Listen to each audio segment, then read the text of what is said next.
हो जाएगा। पहले 313 के ऊपर से गुजरेंगे ये काफिर, उसके बाद आप तक पहुंचेंगे। क्या ऐसा इश्क अब भी किसी के पास है? नहीं नहीं। क्या ऐसी मोहब्बत अब भी किसी के पास है? नहीं नहीं।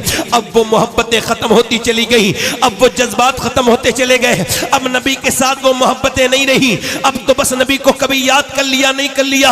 ये 313 खड़े होकर कहते हैं हुजूर जाने दे देंगे अपनी, या रसूलल्लाह बच्चा बच्चा कुर्बान कर देंगे अपना, ऐ पैगंबर हमें लेके चलिए। नबी ने फरमाया ठीक है, खजूर की जो है वो टहनियां दे दी, खजूर की लकड़ियां दे दी। अब तलवार की जगह खजूर की लकड़ियां दे दी गई। और तो आप तवज्जो करें, 306 सहाबा के हाथ में खजूर की जब लकड़ियां आई तो उनका दिल धड़क जाना चाहिए था, उनको डर जाना चाहिए था कि खजूर कभी मुकाबला कर सकती है तलवार का। उन्हें तो होपलेस हो जाना चाहिए था, मगर नहीं नहीं, एक भी नहीं घबराया, बल्कि खजूर की डंडी लेके हवाओं में लहराने लगे। मदीने की गलियों में लहरा लहरा के जा रहे थे। यहूदियों ने मदीने के कहा, ओ मुसलमानों क्या पागल हो गए, तुम्हारे दिमाग खराब है? अरे क्या खजूर की डंडी तलवार का मुकाबला कर सकती है? तो सहाबा बोले, यहूदियों सुनो, ना खजूर की डंडी पर ना तलवार पर है, भरोसा जितना भी है मदीने की सरकार पर है।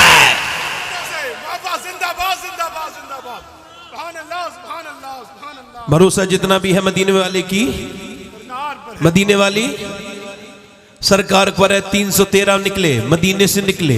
कैसे निकले? इकबाल कहता है हट ना सकते थे, अगर जंग में अड़ जाते थे, पांव शेरों के भी मैदान से उखड़ जाते। जिंदाबाद जिंदाबाद, सुभान अल्लाह।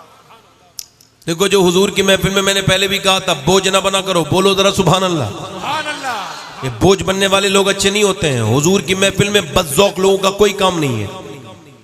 बैठो तो सुभान अल्लाह वगैरह बोलो, वरना निकलो अपने घर।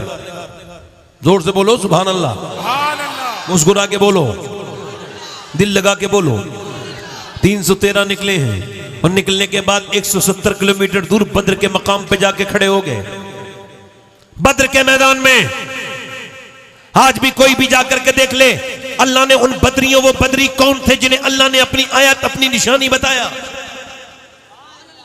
वो मियां 306 लोग जिनके हाथों में खजूर की डंडियां थी, और वो 7 लोग जिनके पास तलवारें तो थी मगर नोक टूटी हुई, दस्ते टूटे हुए, वो कैसे अल्लाह की निशानी बन गए? वलक़द नसरकुमुल्लाहु बिबदरिन व अंतुम अज़िल्ला। जाकर के देखो, कुरान की ये आयत आज भी बद्र के मैदान में बड़े बड़े जली लफ्जों में लिखी हुई है। ये तुम्हारी तारीख है कि 313 खड़े थे, खजूर की गुठलियां चूस के रोजा रखने वाले, पेट पीठ से लगे हुए, पीठ पे, और उस खजूर की गुठली को चूस के जेब में रख लिया कि शाम को इससे इफ्तार करेंगे। अभी रमजान का महीना गुजरा है, कितने या जवान ऐसे बैठे होंगे जो ये बात देख के सुन के शर्माएंगे कि सहाबा इकराम खजूर की गुठलियां चूस के रोजे रखते थे। आप लोगों के घरों में खाने हैं, फिर भी बेशर्मी और बेहयाई का यह हाल है कि फिर भी जो है रोजे नहीं रख रहे हैं। तवज्जो करो, वो खड़े हैं सहाबा इकराम जब खड़े हैं, अल्लाह के रसूल सल्लल्लाहु अलैहि वसल्लम के गुलामों, सुनो, रात भर उन कुफ्फारे मक्का ने रात भर जो है वो नाच देखा औरतों का, उन्होंने शराबें पी थी, उन्होंने गोश्त खाए थे भुने हुए।